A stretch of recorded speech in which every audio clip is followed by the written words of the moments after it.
மெய்யில்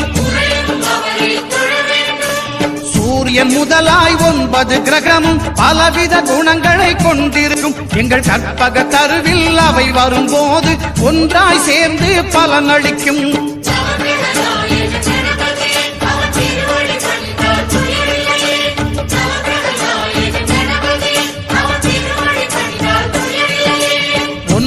கோளும் ஒன்றாய் காண